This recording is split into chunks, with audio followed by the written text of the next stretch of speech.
책은 당신의 삶을 바꿀 수 있습니다. 안녕하세요. 책책책입니다. 오늘 소개해드릴 책은 세계의 리더들은 왜 철학을 공부하는가라는 책입니다. 리우스라는 분이 지으셨고요. 힘찬 북스에서 나왔고 총 페이지는 316페이지입니다. 먼저 저자 리우스에 대해서 알아보겠습니다. 허베이 대학 철학과를 졸업하시고 고등학교 교사로 재직하고 계신 분입니다. 철학을 사랑하는 분으로 주로 일상생활과 관련된 동서양 철학을 연구하고 계신다고 하네요. 어렵고 복잡한 철학 문제를 대중에게 이해하기 쉽도록 설명하는데 노하우가 있으신 분이란 생각이 듭니다. 목차를 한번 보겠습니다. 챕터 1, 노자, 우리는 어디서 왔을까? 챕터 2, 공자, 중용. 챕터 3, 헤라클레이토스, 운동, 만물의 근원인 불. 챕터 4, 소크라테스, 자신을 아는 법. 챕터 5, 플라톤, 정신적 사랑. 챕터 6, 아리스토텔레스, 행복관. 챕터 7, 장자 무의. 챕터 8, 아우구스티누스 미학. 챕터 9, 데카르트 의심. 챕터 10, 루소 사회계약론. 챕터 11, 쇼펜하우어 비관주의. 챕터 12, 니체 권력의지.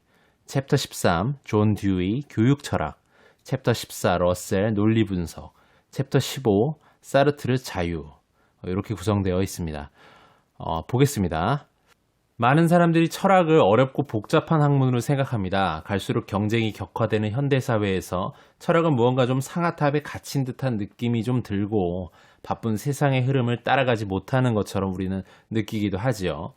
하지만 유명한 리더들이나 철학의 진정한 유용성을 아는 사람들은 철학이야말로 모든 학문을 통섭할 수 있는 진정한 의미의 학문이라는 것을 느끼기에 진심을 다해 철학을 공부하는 모습을 우리가 확인할 수 있습니다. 이 책은 15명의 유명한 철학자들의 핵심적인 철학의 내용을 강의라는 형식을 빌어서 소개하고 있습니다. 저자는 철학을 우리가 공부해야 하는 이유가 철학을 통해 도출되는 결과에 있는 것이 아니라 그 결과를 도출하기까지의 사유 과정, 그 생각의 과정을 배우기 위해서라고 이야기합니다. 다시 말해 철학적 사유 과정을 통해서 비판적인 사고력을 기르고 철학적인 생각법을 습관화해서 보다 더 새로운 가치를 만들어낼 수 있는 능력을 내가 키울 수가 있다는 것이죠. 이렇게 철학적 사고를 습득하면 세상에 대한 이해를 보다 더 넓히고 미래에 대한 예상을 하는 능력도 보다 더 높이 갖추게 되며 처세에 있어서도 우리가 효과를 발휘할 것이라고 저자는 말합니다. 저자는 과학기술의 발전이 편리한 세상을 만들어 주었지만 계속해서 우리에게 일어나는 여러 가지 다양한 문제들을 다 해결해 줄 수는 없게 마련인데 바로 이 지점에서 필요한 것이 철학자의 눈과 철학자가 생각하는 사고법이라 강조합니다. 생각하는 태도와 냉정하게 고찰할 수 있는 행위가 비판적인 방식을 만나게 될 때 우리가 발견하고 느끼는 일상의 문제는 그 근본부터 해결할 수 있게 될 것이고 이러한 태도와 행위 및 방식을 가르치는 것이 바로 철학이라 저자는 말하고 있습니다. 철학과 신입생으로 들어온 민경이라는 가상의 인물을 주인공으로 이 책은 철학에 대한 이야기를 풀어가고 있는데요. 노자, 공자, 헤라클레이토스, 소크라테스, 플라톤 등의 유명한 철학자들부터 이야기를 시작합니다. 마치 수업의 형태로 교수님이 강의를 해주는 느낌으로 풀어가는데 바로 그 교수가 노자이고 공자이고 플라톤인 것이죠. 노자가 말하는 도란, 천지 만물이 형성되기 전에 하나로 뒤섞인 어떤 물건이 있었는데 만물을 초월한 뛰어나고 독립적인 존재인 그것을 바로 도라고 불렀다고 합니다. 바로 노자가 말한 이 도라는 것은 천하 만물의 어머니라 할 만하며 하늘과 땅 사이에 존재하는 모든 만물은 바로 이 도를 근본으로 해서 생겨나고 변화한다고 이야기합니다. 세상 만물이 모두 제각기 다양한 형태와 특성을 가질 수 있는 이유가 바로 도를 통해서 특별한 자신만의 본질을 얻었기 때문이라고 이야기를 하지요. 노자는 선에 대한 설명에 있어서도 이렇게 이야기를 합니다. 최고의 선은 물과 같은 것인데 물은 만물을 이롭게 하면서도 다투지 않고 모든 사람이 싫어하는 곳에도 머무니 도와 비슷하다고도 볼 수가 있는 것이죠. 낮은 곳에 머무르려 하고 깊은 마음을 좋아하며 어진 마음으로 사람과 어울리고 공정하게 다스리고 때에 맞춰 적절하게 움직이는 이러한 물의 특성이 바로 선에 해당하며 일상을 살아가는 우리가 가장 본보기로 삼기 좋은 것이 바로 물이다, 선이다, 바로 이렇게 이야기를 합니다. 뭔가 모순적으로 들리실 수도 있지만 노자에 대해서 저자는 이렇게 마무리를 짓습니다. 솔직한 말은 아름답지 않고 아름다운 말은 솔직하지 않다. 선한 사람은 말을 잘하지 못하고 말을 잘하는 사람은 선하지 않다. 지식을 아는 사람은 박식하지 않고 박식한 사람은 지식을 알지 못한다. 성의는 모으지 않고 다른 사람을 위하는 데도 풍족하며 다른 사람에게 베풀어도 더 많이 가지게 된다. 그래서 하늘의 돈은 이로울 뿐 해롭지 않으며 성인의 돈은 다른 사람을 위할 뿐 다투지는 않는다고 이야기합니다. 아리스토텔레스의 수업에서는 또 이런 이야기도 나옵니다. 행복한 생활은 세 가지 종류로 나눠서 볼 수가 있는데 바로 쾌락적인 삶, 정치적 삶, 관조적 삶이라 말합니다. 쾌락적 삶은 주로 동물적인 본성을 추구하는 삶을 의미하고 정치적 삶은 끊임없이 재산, 명예, 권력을 추구하는 삶을 의미하고 마지막으로 관조적 삶은 스스로 만족할 줄 아는 것으로 인류가 추구해야 할 이상적인 것이라 이야기합니다. 스스로 만족하고 여가를 즐기고 관조하는 삶. 여러분은 어떠신가요? 외부 환경에 좌우되는 것이 아니라 스스로 만족하고 여가와 사색을 즐기면서 내 마음 안에 행복에 귀 기울이는 것이 바로 참된 행복이 아닌가 하는 그런 생각을 해보게 됩니다. 루소에 대한 수업에서는 대표적으로 루소의 사회계약론에 대한 이야기를 다루는데요.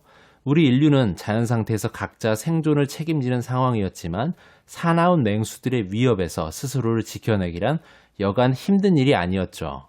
그래서 인류는 새로운 생존 방식을 필요로 했고 그것이 바로 서로 간의 힘을 모아서 서로를 보호하는 방식으로 일종의 연합을 통한 공동체를 구성하는 것이었습니다.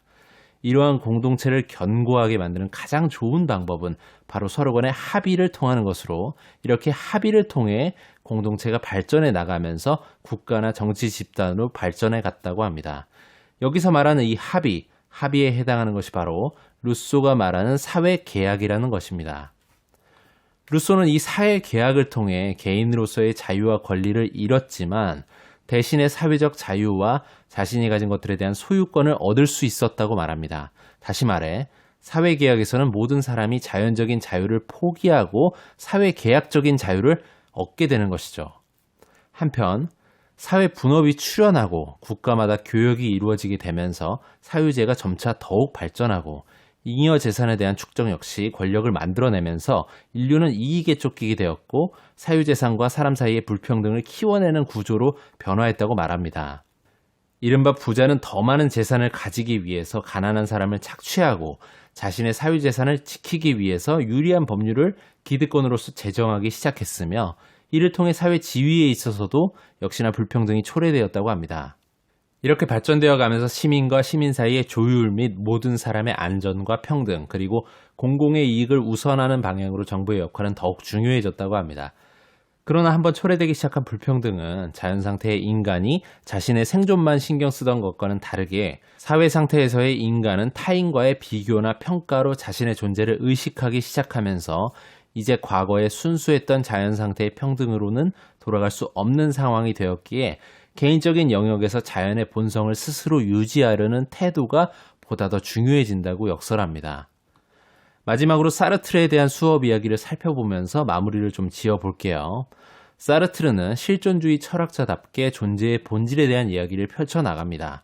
사르트르가 말하는 존재가 본질에 앞선다라는 관점은 사람은 세상보다 먼저 존재하고 자신과 만나며 세상이 사람 뒤에 나타난 다음에야 사람은 비로소 자기 자신을 규정한다는 그런 의미입니다. 다시 풀어서 이야기를 하면 사람은 그저 존재할 뿐이며 사람은 존재를 한 뒤에야 자신이 원하고 바라는 사람이 될 수가 있고 스스로 만들어가는 것이라는 이야기입니다.